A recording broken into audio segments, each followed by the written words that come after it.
नमस्कार. मी संजय गणपतराव अग्निहोत्री, राष्ट्रसंघ संभाजीनगर शहर प्रौढ आयुगट प्रमुख. आपणा सर्व प्रौढ आयुगटातील स्वयंसेवकांचं आपल्या शहर रक्षाबंधन उत्सवामध्ये हार्दिक स्वागत करतो. आज मी रक्षाबंधन उत्सवाचं प्रास्ताविक व आपल्याला ज्यांचं मार्गदर्शन लाभणार आहे अशा प्रमुख वक्त्यांचा परिचय यासाठी परिचय करून देण्याचं दायित्व माझ्याकडं आहे.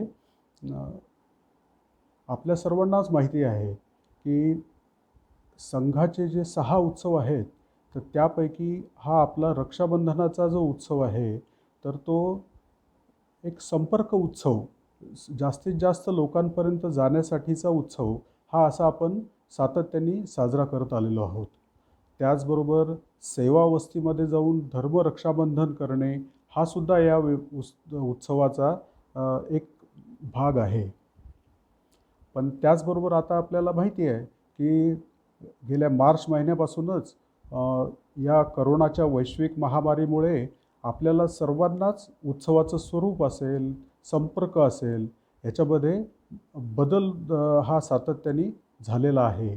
आणि संघाचं हे वैशिष्ट्य आहे नेहमीपासूनचं की प्राप्त परिस्थितीनुसार त्या ह्याच्यामध्ये सुद्धा त्या जास्तीत जास्त संघाचं काम कसं करायचं हे आपले स्वयंसेवक, आपले कार्यकर्ते हे नेहमीकरता करत असतात. त्याचंच आजचं हे स्वरूप आहे की प्रत्यक्ष भेटीचा हा उत्सव आहे. याच्यामध्ये असं हे म्हणतात की आपण जास्तीत जास्त जणांपर्यंत जावं, सेवावस्थीमध्ये जावं, प्रतिष्ठित व्यक्तींकडे, कॉलनीमध्ये अशा सगळीकडे जाऊन साजरा करायचा हा उत्सव आहे. त्यांना रक्षाबंधन करणे आणि आपल्या संघाच्या माहितीचं पत्रक देणं, जास्तीत जास्त जणांना या निमित्ताने संघाच्या संपर्कात आणणं, यासाठीचा हा आपला नेहमीचा हा उत्सव आहे. पण या बदलत्या आपल्या सर्वांना माहिती आहे की करोनामुळे जे आपल्या व्यक्तिगत असेल, कौटुंबिक असेल, सामाजिक असेल, ह्या आयुष्यामध्ये जे बदल झालेले आहेत, तर त्यानुसार आपण तंत्रज्ञानाची कास धरून हा आजचा या पद्धतीनं उत्सव हा साजरा करत आहोत. आपल्याला एका गीताची ओळ आपल्याला हे माहिती आहे की स्नेहसूत्र हे करी धरावे, संघटनेला हृदय वहावे. यासाठीचा आपला हा रक्षाबंधन उत्सव आहे की जास्तीत जास्त आपली संघटना खूप लोकांपर्यंत जावी, तिथं पोहोचावी, त्याच्यामध्ये भरती व्हावी, यासाठीचा सुद्धा आपण ह्या उत्सवाचा प्रामुख्याने उपयोग करून घेत असतो. पण सध्याच्या काळामध्ये जरी आपल्याला वरती जी बंधनं असली आणि त्यातल्या त्यात प्रौढ विभागाचा हा उत्सव आहे आणि प्रौढ विभागातल्या लोकांना तर सर्वांनाच सांगितलं जातं की स्टे ॲट होम. पण त्याचंसुद्धा आपण हे न करता की ह्या तंत्रज्ञानाची कास धरून पण खूप लोकांपर्यंत आपण संपर्क हा करूच शकतो. आणि प्रौढ विभागाने त्याच्या आपला अनुभवाचा उपयोग करून नुसता जरी आपण नाही प्रत्यक्ष भेटू शकलो, पण जास्तीत जास्त जणांना आपण फोन केले, त्यांचं ख्यालीखुशाली विचारली, तर तरीसुद्धा हा उत्सव हा जो आहे तर तो निश्चितपणे साजरा होईल असा आपल्या सर्वांनाच विश्वास आहे. आणि आतापर्यंतचे हे जे पहिला उत्सव आपला असतो गुढीपाडव्याचा, गुढीपाडव्याचा उत्सव असेल, वर्षप्रतिपदेचा, हिंदू साम्राज्य दिन उत्सव आहे, गुरुपौर्णिमेचा थोडासा अपवाद आपण केला की प्रत्यक्ष जाऊन गुरुपूजन केलं, पण त्याच्यानंतर आता हा रक्षाबंधनाचा हे आहे. तर सर्वजण हे जे आहे तर ते जास्तीत जास्त संपर्क करतील, आपल्या वस्तीमध्ये संपर्क करतील, ओळखीच्या लोकांना हे करतील, अशा पद्धतीनं आपण हे करणार आहोत. आणि त्याचमुळे आपण ह्या यूट्यूबच्या तंत्रज्ञानाचा उपयोग करून आपल्या शहराचा हा जो रक्षाबंधनाचा उत्सव हा आपण साजरा करीत आहोत. आज आपल्याला जे प्रमुख वक्ते लाभलेले आहेत त्यांचाही परिचय मी करून देतो. त्यांचं नाव आहे वामन नारायणराव देशपांडे. मूळचे परभणीचे राहणारे आहेत. लौकिक शिक्षण त्यांचं MA, BJ, LLB असं झालेलं आहे. शासकीय सेवेमधून ते निवृत्त आहेत. बालपणापासून संघाचे स्वयंसेवक आहेत आणि संघदृष्ट्या तृतीय वर्ष शिक्षित आहेत. संघाचे विविध जबाबदाऱ्या त्यांनी सांभाळलेल्या आहेत. आपल्या देवगिरी प्रांताचे प्रांत प्रचार प्रमुख देखील म्हणून त्यांनी दायित्व सांभाळलेलं आहे. आणि आता सध्या आपल्या देवगिरी प्रांताचे, संघाच्या देवगिरी प्रांताचे प्रांत कार्यकारिणीचे निमंत्रित सदस्य असं त्यांच्याकडं दायित्व आहे. व आर्य चाणक्य विद्याधाम ही जी आपल्या शहराच्या जवळची जी शैक्षणिक संस्था आहे, तर त्याचे ते सध्या पालक आहेत. आताच्या उत्सवामध्ये अमृतवचन, सुभाषित आणि वैयक्तिक गीत होईल आणि त्यानंतर वामनरावजी आपल्याला संबोधित करतील. धन्यवाद. अमृतवचन. परमपूजनीय गुरुजी म्हणतात की एकदा आपल्या राष्ट्रपुरुषाच्या नसानसातून एकतेचा जीवनस्रोत वाहू लागला म्हणजे मग आपल्या राष्ट्रीय जीवनाची सर्व अंगोपांगे क्रियाशील होऊन संपूर्ण राष्ट्राचे कल्याण साधण्याच्या दिशेने सुसंवादित्वाने कार्य करू लागतील. न राष्ट्रं राष्ट्रतां याति यद्य संघटिता जनाः निदानं राष्ट्रभावस्य सुसंघटित जीवनम. ज्या राष्ट्राचे लोक संघटित नाहीत ते राष्ट्र राष्ट्रत्वाला प्राप्त होऊ शकत नाही. सुसंघटित जीवनच राष्ट्रभावाचे मूळ कारण आहे. अनेकता में ऐक्य मंत्र को जन जन फिर अपनाता है. धीरे धीरे देश हमारा आगे बढ़ता जाता है. अनेकता में ऐक्य मंत्र को जन जन फिर अपनाता है. धीरे धीरे देश हमारा आगे बढ़ता जाता है. इस धरती को स्वर्ग बनाया ऋषियों ने देकर बलिदान. उन्हीं के वंशज आज चले फिर करने को इसका निर्माण. कर्म पंथ पर आज सभी को गीता ज्ञान बुलाता है. धीरे धीरे देश हमारा आगे बढ़ता जाता है. अनेकता में ऐक्य मंत्र को जन जन फिर अपनाता है. धीरे धीरे देश हमारा आगे बढ़ता जाता है.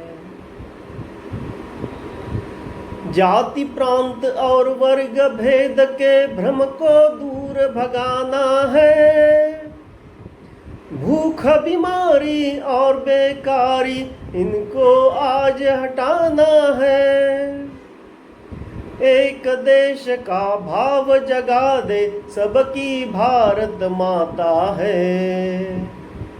धीरे धीरे देश हमारा आगे बढ़ता जाता है. हमें किसी से बैर नहीं है, हमें किसी से भीति नहीं. सबसे मिलकर काम करेंगे, संगठना की रीति यही. नील भगवा ध्वज यह लहर लहर लहराता है. धीरे धीरे देश हमारा आगे बढ़ता जाता है. अनेकता में ऐक्य मंत्र को जन जन फिर अपनाता है. धीरे धीरे देश हमारा आगे बढ़ता जाता है. धीरे धीरे देश हमारा आगे बढ़ता जाता है.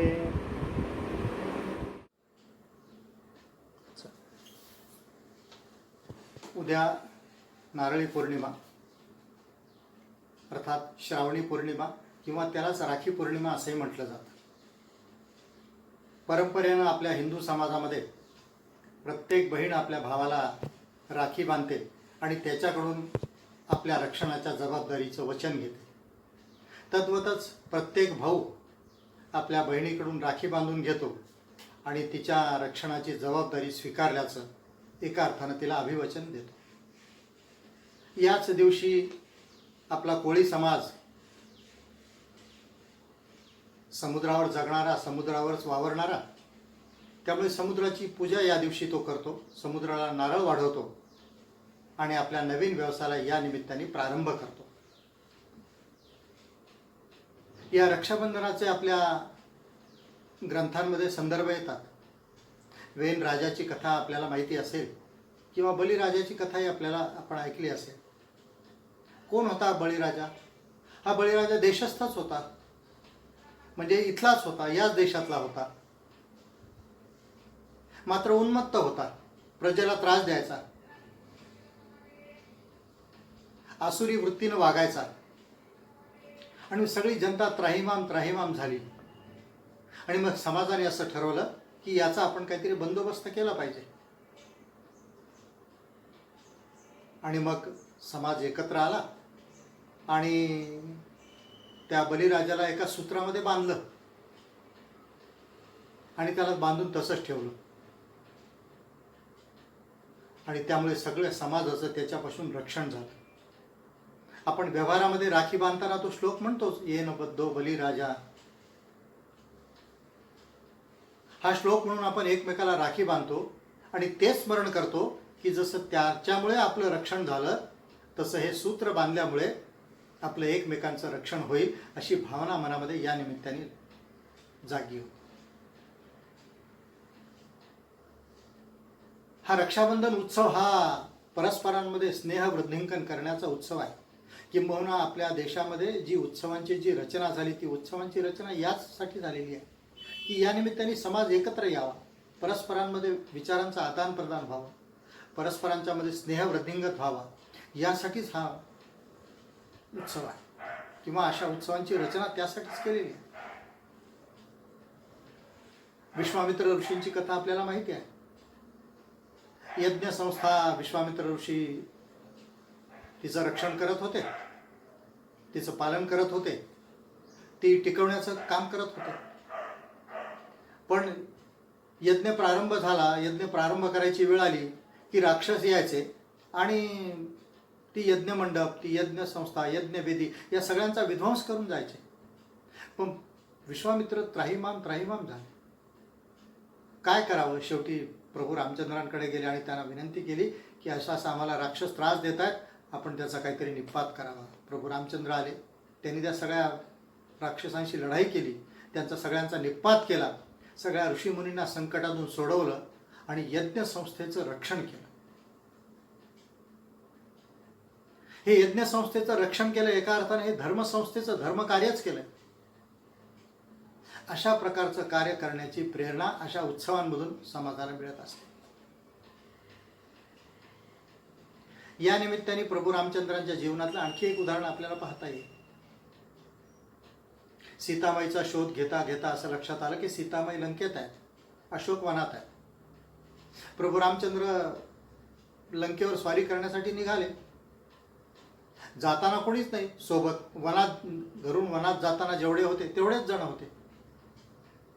प्रभू रामचंद्रांना हनुमंतराय भेटले, तेही सोबत निघाले. मग आणि जाता जाता रस्त्यामधला जो गावोगावचा जो जंगलात राहणारा त्यावेळचा जो समाज होता, हा वानर समाज, भटका समाज, वनवासी समाज, या सगळ्या समाजाला प्रभू रामचंद्र भेटत गेले. कशासाठी चाललो हा हेतू सांगितला, हे संकट काय हे सांगितलं. या सगळ्या समाजाला संघटित केलं, त्या समाजाला सोबत घेतलं आणि लंकेवर स्वारी करून लंकेवर विजय मिळवला. विजय मिळवला हेच अंतिम नाही. विजयानंतर प्रभू रामचंद्रांना लंकेचं राज्य त्यांनी घ्यावं अशी बिभीषणानं विनंती केली. त्यावेळेला प्रभू रामचंद्र जो श्लोक त्यांनी उद्धृत केलेला आहे, जननी जन्मभूमिश्च स्वर्गादपि गरीयसी.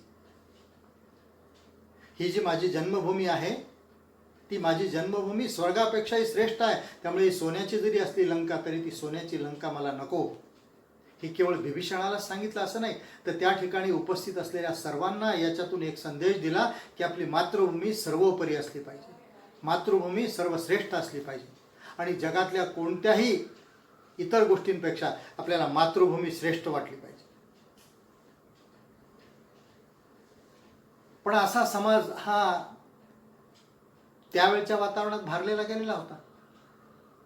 पण नंतरच्या कालौघामध्ये आपल्या देशावर अनेक आक्रमणं झाली. जवळपास 1000 वर्ष इस्लामचं आक्रमण झालं, इंग्रजांचं आक्रमण झालं, पोर्तुगीजांचं आक्रमण झालं, शक आले, हूण आले, कुशाण, या सगळ्यांनी या देशावर आक्रमण केलं.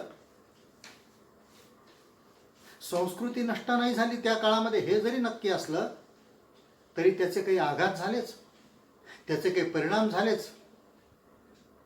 आणि या सगळ्या आक्रमणांच्यामुळे आमच्या मनामध्ये एक द्विधावस्था निर्माण झाली की अरे, आमची संस्कृती श्रेष्ठ नाही का?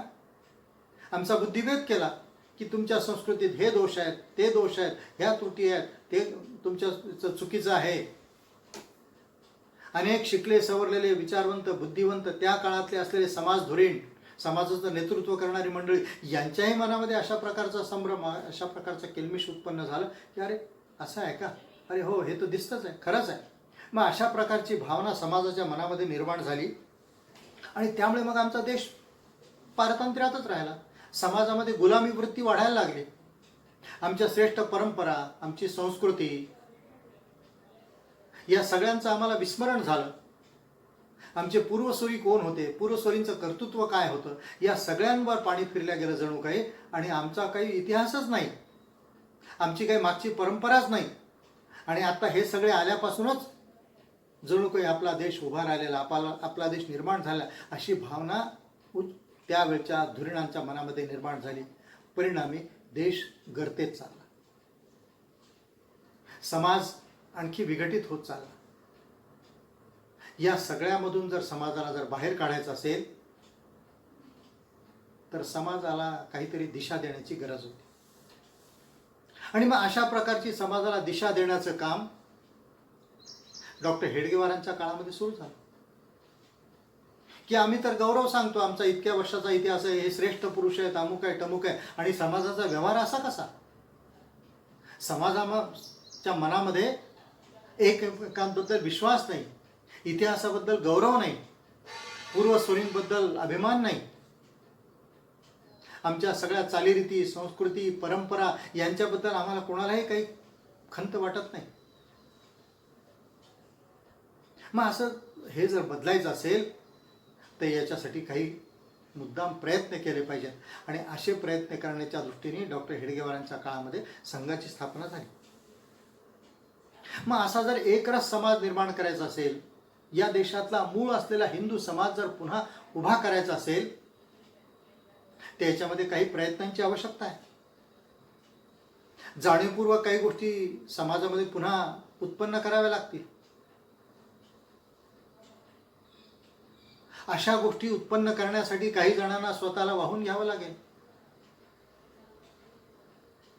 सगळ्या पाशातून मुक्त होऊन काही जणांना केवळ मातृभूमीसाठीच आपलं अर्पण करावं लागेल. तेव्हा समाजाला दिशा मिळेल, तेव्हा समाजासमोर उदाहरणं उत्पन्न होतील आणि मग समाज त्यांच्याकडे पाहून त्यांच्या पावलावर पाऊल टाकून चालायला लागेल. असं करण्यासाठी एक विशिष्ट रचना उत्पन्न झाली. रक्षाबंधनाचा उत्सव, आपल्या अशा सकाळच्या जी काही रचना आपण केली आहे त्या 6 उत्सवांमध्ये एका उत्सवाची रचना म्हणून रक्षाबंधन उत्सव आहे. समाज जागवण्याचा हा उत्सव आहे, समाजाला एकत्र आणण्याचा उत्सव आहे. समाजाच्या मनामध्ये परस्परांबद्दल आपुलकी, प्रेम, विश्वास, आदरभाव उत्पन्न करण्यासाठीचा हा दिवस आहे.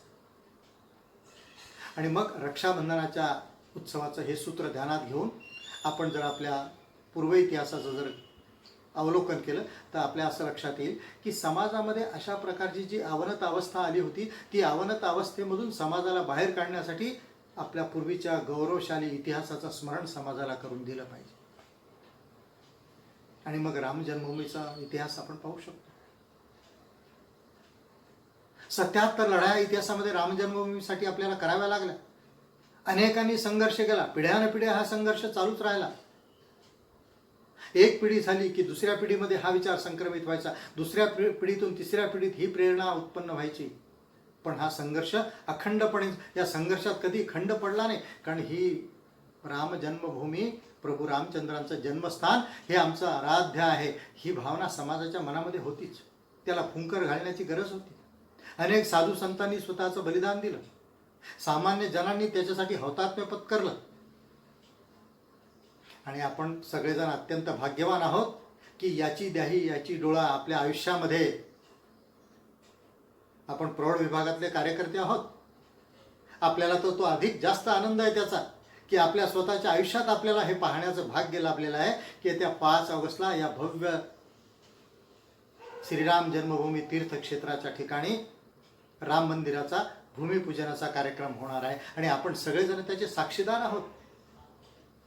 हा लढा एक दिवस नाही चालला, वर्षानुवर्ष चालवावा लागला. समाजामध्ये तेवढं बळ उत्पन्न करावं लागलं, समाजाला ती दिशा द्यावी लागली. हे काम अनेक साधू संतांनी केलं, अनेक धुरीणांनी केलं, अनेक श्रेष्ठ व्यक्तींनी हे काम केलं, अनेक राजांनी हे काम केलं.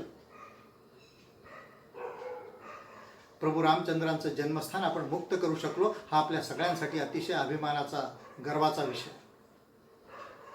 प्रभू रामचंद्र लंकेवर स्वारीसाठी ज्या सेतूवरून गेले, जो सेतू बांधला तो रामसेतू, हा विध्वंस करायला निघाला एकेकाळी लोक.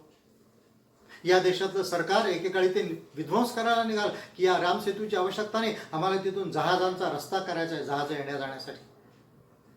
मित्रांनो, कार्यकर्त्यांनो,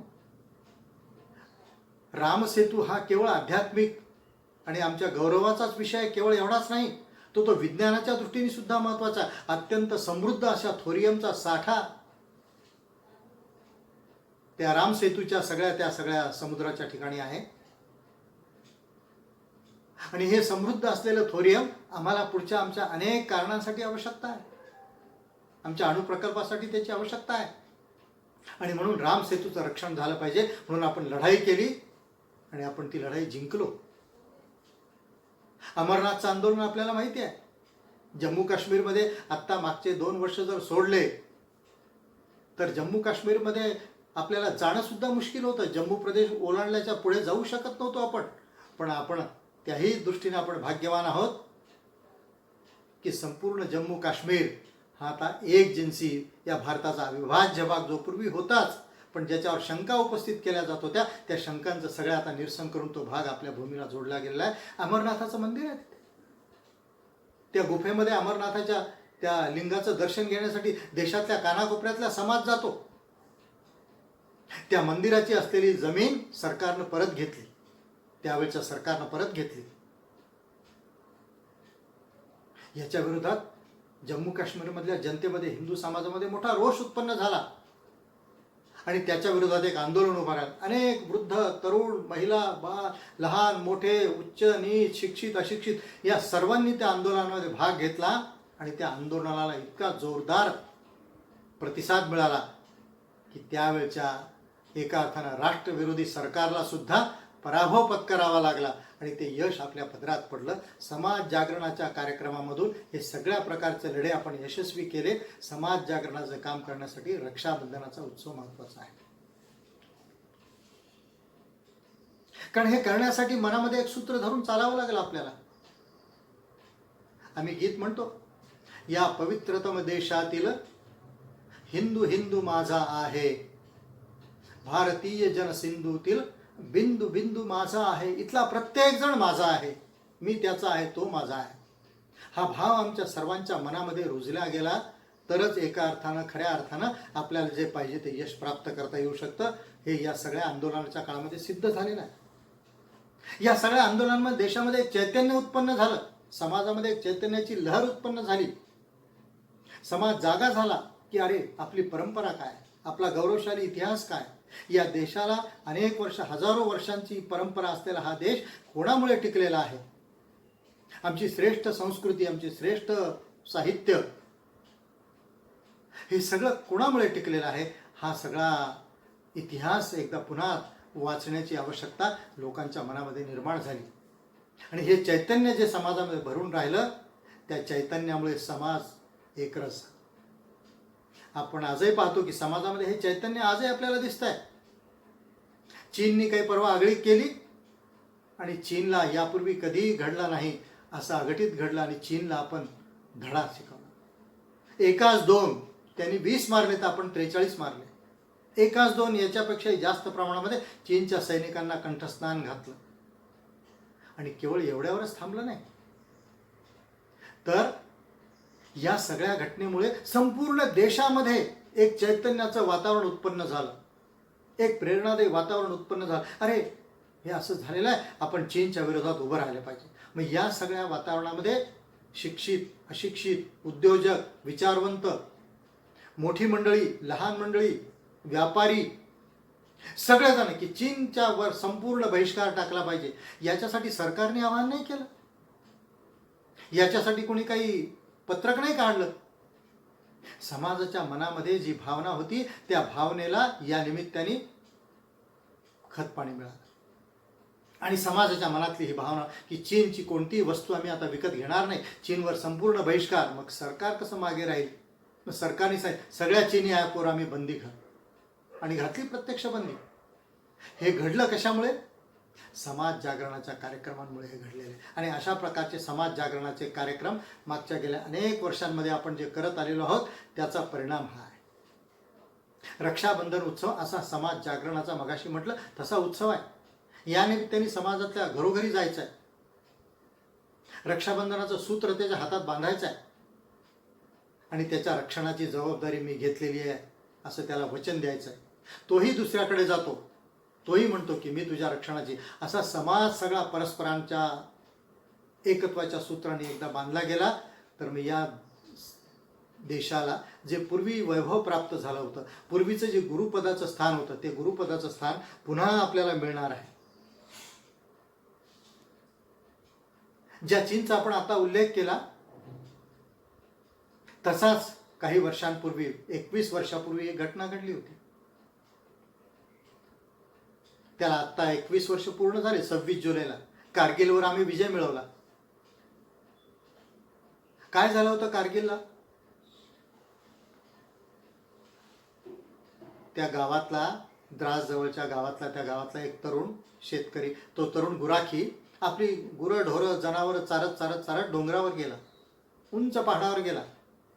आणि त्याला असं लक्षात आलं, त्याला दिसलं की कोणीतरी तिकडून घुसखोरी करताय आणि मग घुसखोरी आहे, हे संकट असलं पाहिजे याची जाणीव त्याला झाली. तो धावत धावत आला, आपल्या गावात आला आणि गावातल्या सगळ्या सैन्याच्या अधिकाऱ्यांना त्याने सांगितलं की मी आत्ता तिथे असं असं पाहिलेलं आहे, तुम्ही चला माझ्याबरोबर.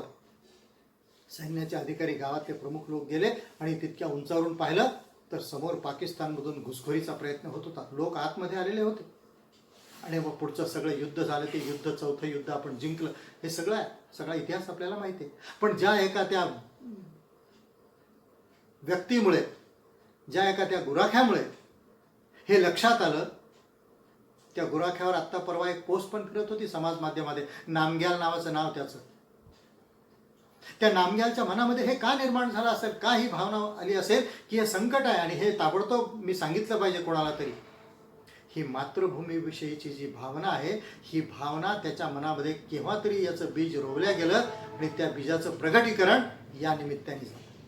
अशा प्रकारचं मातृभूमीविषयीचं, समाजाविषयीचं प्रेम प्रत्येक व्यक्तीच्या मनामध्ये निर्माण व्हावं याच्यासाठी रक्षाबंधनाचा उत्सव आहे, याच्यासाठी ही रचना आहे. ज्या पूर्वांचलाचा आपण आता उल्लेख केला, त्या पूर्वांचलाची स्थिती काय होती हो काही वर्षांपूर्वी? आपण जर पूर्वांचलात म्हणजे नागालँड, मणिपूर, मेघालय, मिझोराम, त्रिपुरा, आसाम, अरुणाचल प्रदेश, इकडच्या सगळ्या भागामध्ये जर आपण गेलो तर काय म्हणत होते ते आपल्याला? इंडियन डॉग्स गो बॅक, भारतीय कुत्र्यांनो परत जा. जणू काही ते भारतात नाहीच आहेत, तो प्रदेश त्यांचा वेगळा आहे भारतापासून, आपण वेगळे आणि ते वेगळे, अशी भावना त्यांच्या मनामध्ये निर्माण झाली होती. ख्रिश्चनांच्या धर्मांतरणाच्या कारवायांमुळे त्यांच्या मनामध्ये हे बीज रोवल्या गेलं होतं की यू आर नॉट इंडियन्स, तुम्ही वेगळे आहात, तुमची चालीरीती वेगळी आहे, तुमचा धर्म वेगळा आहे, तुमच्या परंपरा वेगळ्या आहेत. त्यांचा दोष त्यांचाच नाही, दोष आपलाही आहे. आपण काय म्हणत होतो त्यांना सगळ्यांना?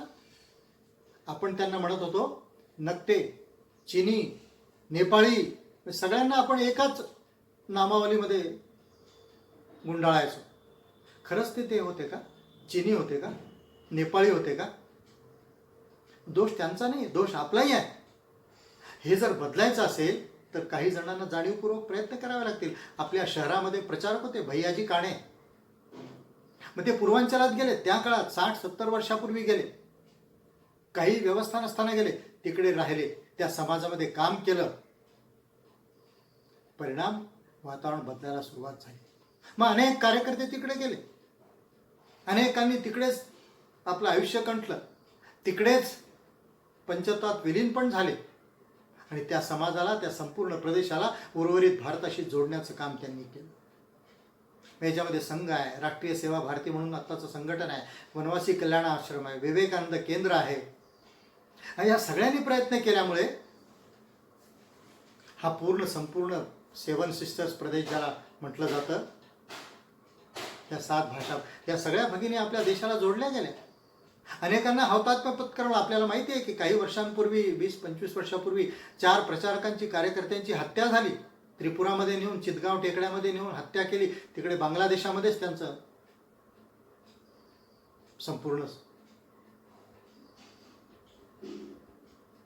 मग अशा प्रकारचं वातावरण असताना सुद्धा तिकडे काम उभं राहिलं. त्याचा परिणाम असा झाला की त्या समाजामध्ये भारताबद्दल हळूहळू प्रेम उत्पन्न झालं. मग याच्यामधून भारत मेरा घर, पूर्वांचल विकास प्रकल्प, अशा प्रकारचे कार्यक्रम उभे राहिले. मग पूर्वांचलातले विद्यार्थी इकडे येणार, आपल्या घरांमध्ये राहणार. आपण जेव्हा तिकडे जाऊ तेव्हा तिकडच्या मंडळींच्या घरांमध्येच आपला निवास असायचा. यामुळे परस्परांमध्ये एक विश्वासाचं वातावरण उत्पन्न झालं. हे विश्वासाचं वातावरण उत्पन्न करण्याचं काम एका अर्थानं अशा प्रकारच्या उत्सवांमुळे होतं. रक्षाबंधन उत्सव अशा प्रकारचा आहे. आणि मग पूर्वांचल सगळा जोडला गेला. आता परिस्थिती बदलली आहे. आता तिथे कोणी म्हणत नाही भारतीय कुत्र्यांनो परत जा. आता आपलं स्वागत आहे, विचारपूस होते, घरांमध्ये ठेवलं जातं, आग्रह केला जातो, गोडधोड केलं जातं, जेवायला, आणि आपल्याबद्दल त्यांच्या मनामध्ये अतीव आदर निर्माण झालेला आहे की हो, उर्वरित भारतातले लोक आणि आपण एकच आहोत, आपण सगळेजण या मातृभूमीचे लेकरं आहोत, अशीच एक भावना त्या मनामध्ये, सर्वांच्या मनामध्ये निर्माण झाली. ही राष्ट्रीय भावना तिथे वाढीस लागली. हे सगळ्यात मोठं यश आहे आपलं. हा रक्षाबंधन उत्सव एका अर्थानं समरसता कार्याचं पण प्रतीक आहे. समाजाला जोडायचं म्हणजे समाजाच्या मनामध्ये जे भाव निर्माण झालेले आहेत, संकुचित भाव, ते भाव नष्ट केले पाहिजेत. त्याची सुरुवात आपल्या स्वतःपासून केली पाहिजे. आपले तृतीय सरसंघचालक होते पूजनीय बाळासाहेब देवरस. त्यांच्या जीवनातलं उदाहरण आपल्याला माहिती आहे की मित्रांना घरी जेवायला बोलवलं, आईने होकार दिला, पण आईला एक शर्त घातली, अट घातली की सगळ्या मित्रांना तू एकत्र एकाच पंक्तीत बसून वाढलं पाहिजे. म्हणून बाळासाहेबांनी स्वतःच्या आचरणामधून अशा प्रकारचा समरसतेचा एक संदेश आपल्या सगळ्यांना दिलेला आहे. असं जरी असलं तरी भेद नाही आहेत का? अनेक भेद आहेत समाजात. हे सगळे भेद मिटले पाहिजेत. आम्ही गीतामध्ये म्हणतो, दुभंगलेला समाज आपुला भगीरथ प्रयत्ने एक करू, दुभंगलेला समाज आपुला भगीरथ यत्ने एक करू, ही आमची प्रतिज्ञा आहे. केवळ हे गीत नाही आहे. कितीही अडचणी आल्या भगीरथासारखे प्रयत्न करू, पण हा सर्व समाज आम्ही एक करूनच राहू, ही आमची प्रतिज्ञा आहे. भेदाभेद नाहीत का? भेदाभेद आहेतच, पण त्याच्यावर उठून विचार करण्याची सवय, त्याच्यावर वर विचार करण्याची पात्रता आम्ही आमच्या अंगी बाळगली पाहिजे. किती खस्ता खाव्या लागल्या, किती कष्ट सहन करावं लागले, तरी त्याच्या वर आम्हाला उठलंच पाहिजे. आणि म्हणून मग हा सगळा उत्सव साजरा करताना हे सूत्र लक्षात ठेवलं पाहिजे की समाज जोडण्याचा हा उत्सव आहे. वनवासी क्षेत्रामध्ये धर्मांतरणाची समस्या आहे, नक्षलवादाची समस्या आहे. या समस्येच्या वर जर समाजाला आणायचं असेल, वनवासी समाजाला, त्यांना जाणीव करून दिली पाहिजे आपण कोण आहोत. वनात राहतो म्हणजे वनवासी, प्रभू रामचंद्राचे एका अर्थाने वंशज. म्हणून मग धर्मरक्षाबंधन आलं. धर्मो रक्षती रक्षितः म्हटलंय. आपण धर्माचं रक्षण केलं तर धर्म आपलं रक्षण करेल. मग धर्माचं रक्षण करण्यासाठी निसर्गाची पूजा करा. आम्ही निसर्ग पूजक आहोत. नदीची पूजा करा, वृक्षांची पूजा करा. हा भाव त्या समाजाच्या मनामध्ये, वनवासी समाजाच्या मनामध्ये आपण रुजवला आणि पाहता पाहता धर्मांतरणाच्या कामाला खूप मोठा आळा त्या ठिकाणी बसलेला आहे. अशा प्रकारचा समाज जागा करत करत करत आपल्याला जावं लागणार आहे. तेव्हा आपला भारत देश पूर्वीच्या ठिकाणी गुरुपदी पोहोचणार आहे. अशा प्रकारचा भाव समाजाच्या मनामध्ये निर्माण होण्यासाठीच हे उत्सव आहेत. आम्ही म्हणतो मरणानंतर वैर संपलं पाहिजे. खरं आहे, संपलंही पाहिजे. पण संपतं का वर? समाजातल्या समस्या संपल्या का? मंदिरात प्रवेश आजही नाही. आम्ही बाबासाहेबांचं नाव घेतो आणि मंदिरात प्रवेश टाळतो. का बरं? बाबासाहेबांचा काळाराम मंदिरासाठी आग्रह होता. काळाराम मंदिरात प्रवेश करणं श्रीरामाच्या, याचा अर्थ हिंदू समाजाच्या हृदयामध्ये प्रवेश करण्याचं ते द्वार आहे. म्हणून त्या दारातून मध्ये जायचं होतं. आम्ही हे समजून घेतलं नाही आणि आम्ही त्याला विरोध केला. या विरोधाचे चटके आपल्याला सहन करावे लागले. या विरोधाचे परिणाम आपण आजही भोगतो आहोत. मरणानंतर वैर संपतं. प्रेत यात्रा स्मशानभूमीत आली, इथे जाळायचं नाही, ही आमची स्मशानभूमी आहे. अरे, मरणानंतर वैर संपतं हे तत्वज्ञान आमचं, आणि व्यवहार भेदाभेद अमंगळ हे आम्ही तुकोबांचं सांगणार सगळीकडे. आणि प्रवचनातून घरी गेले की पुन्हा जैसे तेच. हे जाणीवपूर्वक बदलावं लागेल. तथागत भगवान गौतम बुद्धांनी म्हटलंय, नाही वेरेन वेरानी संमंतीघ कुदाचनम अवेरेनच समनांती एस धम्मो सनंतनो. वैर वैरानं संपत नाही, ते प्रेमानं संपतं. हा सनातन नियम आहे. आणि हा सनातन नियम हेच आपलं सूत्र आहे. समाज जर जोडायचा असेल तर हे सूत्र घेऊन आपल्याला जगावं लागेल. हे सूत्र घेऊन आपल्याला वागावं लागेल. या सूत्रानं आपल्याला आचरण करावं लागेल. आणि म्हणून बंधुत्वाचा विचार रुजवण्यासाठी हा उत्सव आहे. कारण आपण नेहमी म्हणतो शुद्ध सात्विक प्रेम अपने कार्य का आधार है. शुद्ध प्रेम, प्रेमामध्ये कुठेही खोट नाही. हे नुसतं गीत नाही आहे, हे आमचं जीवन जगण्याचं सूत्र आहे. आणि हे सूत्र ध्यानात घेऊन रक्षाबंधनाचा उत्सव जर आपण साजरा केला तरच मग वसुधैव कुटुंबकम किंवा विश्वची माझे घर या म्हणण्याला अर्थ प्राप्त होईल. आणि हे जर झालं तर मग ऋषीमुनींनी जे म्हटलंय, माता पृथ्वी भूमी माता भूमी पुत्रोहम पृथ्वीव्याम. आम्ही या भारत मातेचेच नाही तर या पृथ्वीचे पुत्र आहोत. ही पृथ्वीचे पुत्र ही भावना जगाच्या पाठीवर अन्यत्र कुठेही नाही. ती केवळ भारतीय हिंदू संस्कृतीमध्ये ती भावना आहे.